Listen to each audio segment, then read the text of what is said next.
हे मधुसूदन, ये कहना तो बहुत आसान है कि तुम मन पर काबू पा लो, मन के स्वामी बन जाओ, परंतु यही तो सबसे दुष्कर कार्य है। हे केशव, मन तो वायु की तरह चंचल है। जिस प्रकार बहती हुई हवा पर काबू पाना असंभव है, इसी प्रकार इस चंचल मन को अपने अधीन करना अति दुष्कर काम है। हे अर्जुन, तुम्हारा यह कहना सत्य है कि मन अति चंचल है। उसे अपने वश में करना बहुत मुश्किल है। मुश्किल नहीं जनार्दन, असंभव है। नहीं अर्जुन, मुश्किल अवश्य है, परंतु असंभव नहीं है। तुम्हारा कहना है कि मन को वश में करने का कोई तरीका, कोई साधन भी है? अवश्य है।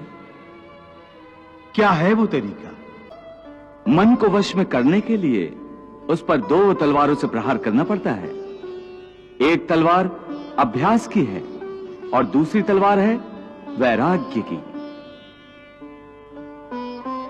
अभ्यास और वैराग्य? हाँ, अभ्यास और वैराग्य। देखो अर्जुन, अभ्यास का अर्थ है निरंतर अभ्यास। मन को एक काम पर लगा दो, वो वहां से भागेगा, उसे पकड़ कर लाओ, वो फिर भागेगा, उसे फिर पकड़ो। ऐसा बार बार करना पड़ेगा। जैसे घोड़े का नवजात शिशु एक क्षण के लिए भी स्थिर नहीं रहता, क्षण क्षण में इधर उधर फुदकता रहता है, उसी प्रकार मन भी क्षण क्षण में इधर उधर फुदकता रहता है। एक चंचल घोड़े की तरह मन भी बड़ा चंचल होता है, और ऐसे चंचल मन को काबू करना उतना ही कठिन है जैसे किसी मुंहजोर घोड़े को काबू करना। ऐसे घोड़े को काबू करने के लिए सवार जितना जोर लगाता है, घोड़ा उतना ही विरोध करता है और बार बार सवार को ही गिरा देता है। परंतु यदि सवार दृढ़ संकल्प हो तो अंत में वो सरकश घोड़े पर सवार हो जाता है।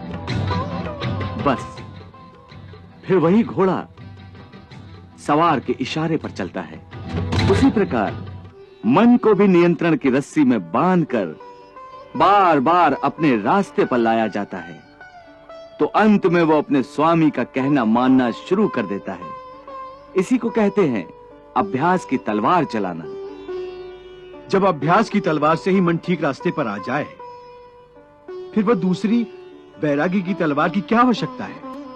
उसकी आवश्यकता इसलिए है कि एक बार ठीक रास्ते पर आ जाने के बाद मन फिर से उल्टे रास्ते पर न चला जाए, क्योंकि उल्टे रास्ते पर इंद्रियों के विषय उसे सदा ही आकर्षित करते रहेंगे। मिथ्या, भोग, विलास और काम की तृष्णा उसे फिर अपनी ओर खींच सकती है।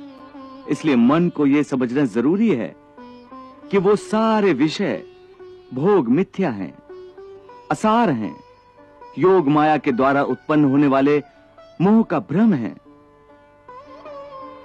मन जब इस सत्य को समझ लेगा तो उसे विषयों से मोह नहीं रहेगा, बल्कि उससे वैराग्य हो जाएगा। और यही वैराग्य की तलवार का काम है कि वो विषयों के मोह को काट के मन को सन्यासी बना देती है।